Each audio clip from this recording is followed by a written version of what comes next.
I'd now like to recognize the chairman for the Subcommittee on Emergency Management and Technology, the gentleman from New York, Mr. D'Esposito. Before he speaks, know that he is also a former detective for the New York Police Department and has also spent time being willing to sacrifice his own life for the betterment of his community.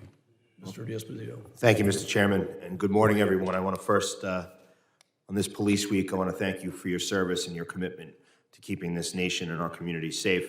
I want to thank Chairman Pfluger, Ranking Member Magaziner, and Ranking Member Carter for joining me to convene this hearing today where we will examine the critically important topic of the state of crime in the United States of America and the federal government's role in supporting state and local law enforcement efforts throughout the country. As we mentioned, it is Police Week, and I do want to thank our nation's police officers for putting their lives on the line each and every day to protect our neighborhoods and keep our families safe. As a retired New York City Police Department detective, I know firsthand how challenging a career in law enforcement can be.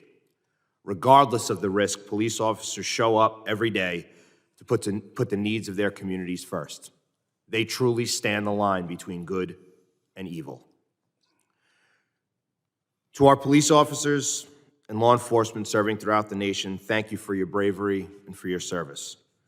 We commend all of you for your unwavering commitment to keeping us all safe. To those who we've honored over the last few days in the line of duty, we honor you. When we all take an oath to protect and serve, we also make a promise in our hearts to never forget. And I promise that I will do everything in my power to make sure that we never forget them. As we will hear in your testimonies, the challenges facing our law enforcement community are increasingly complex and every day seem to evolve. Americans can't turn on the news without hearing stories of carjackings, robberies, increased acts of senseless violence across this country, not to mention the continued threat of terrorism. The sad fact is, many Americans no longer feel safe in their communities. As members of the Homeland Security Committee, we must ensure that our nation's law enforcement personnel have the resources and necessary tools to keep our communities safe and protect this great homeland. That is why we are dedicating this time to evaluate how the federal government can continue to support our state and local agencies.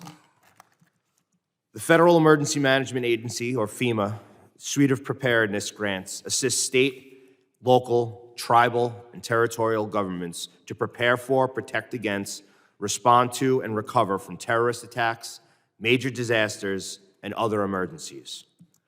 From lessons learned after the terrorist attacks of September 11th, these grant programs provide local law enforcement with the vital training and equipment they need to prepare for new challenges as they arise in our communities. In fact, over the last 10 years, the New York City urban area has received over $2 billion in grant funding to prevent, prepare for, and protect against terrorist attacks in New York City.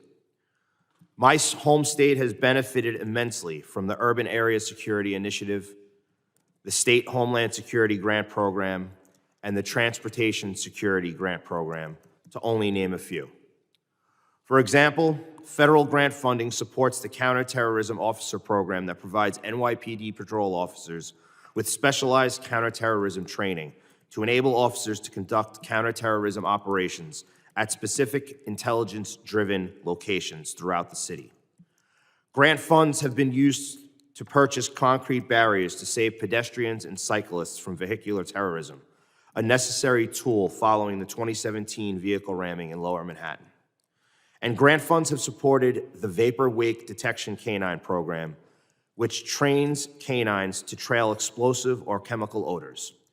With New York remaining a top terror target, the importance of grant funding, not only in New York City, but throughout this country, is paramount. As the chairman of the Emergency Management and Technology Subcommittee, I will continue to advocate for robust investment in these security grant programs. However, when examining these grant programs, it is also important to ensure that smaller or more rural enforcement agencies across the country have the resources that they need to adapt to the changing threat landscape in their respective states.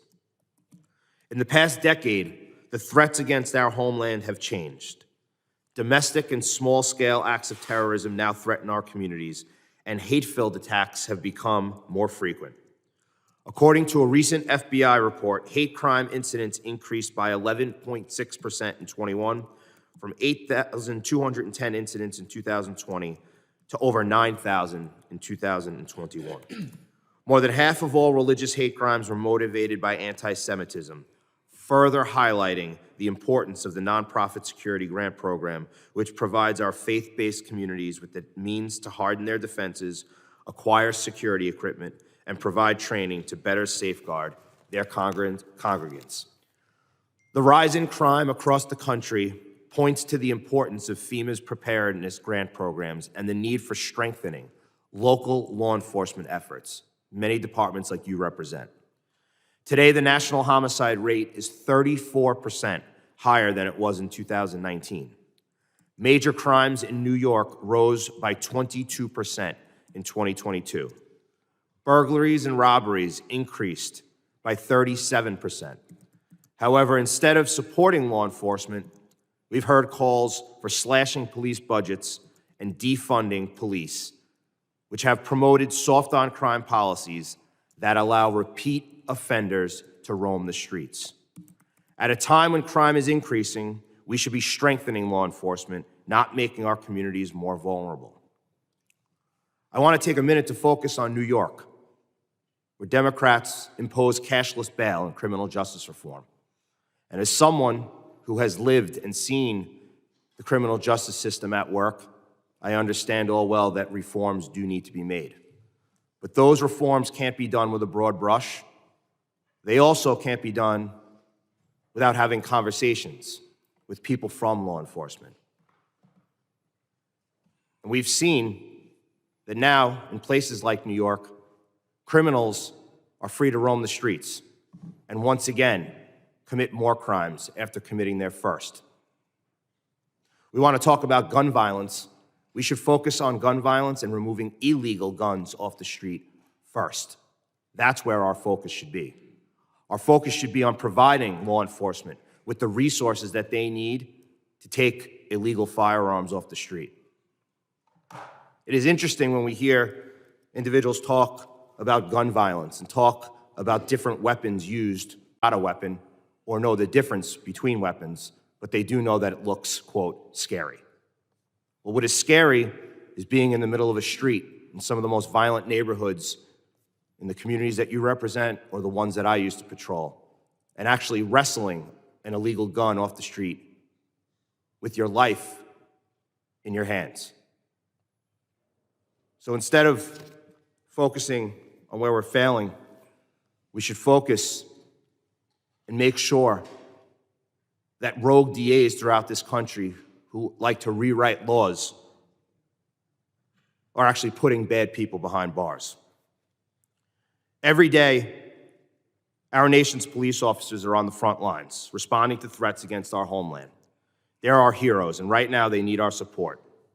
Whether they serve in big cities like Los Angeles, or where I came from in the NYPD, or in smaller towns like Island Park, where I grew up, or Nassau County, or where you represent, we owe law enforcement community a huge debt of gratitude. I also want to talk about accountability, because it's a two-way street, and we must hold our police departments to a higher standard. Small and mid-sized departments need to be targeted investments to address ongoing challenges with recruitment, retention, and PTSD. We must ensure that police departments across this country, no matter how large or how small, are working effectively to serve the people, and it is our job to make sure that they have the resources they need to do that. I want to thank you for upholding the rule of law, and thank you for putting yourselves in harm's way to protect our freedom.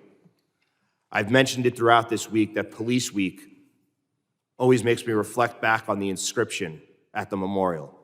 Right under the line, it says, "It is not how these individuals died that made them heroes, it's how they lived."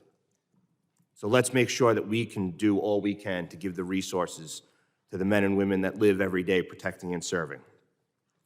I look forward to hearing from our witnesses today to learn how we can strengthen local law enforcement efforts. Now more than ever, we must work together to protect our homeland. I think you'd all agree with me that the thousands upon thousands of 911 calls we've responded to, there's never once been a question asked whether you are a Democrat or Republican. So let's work together, not as parties and politics, but as Americans to keep this great nation safe. Mr. Chairman, thank you. I yield back. Thank you.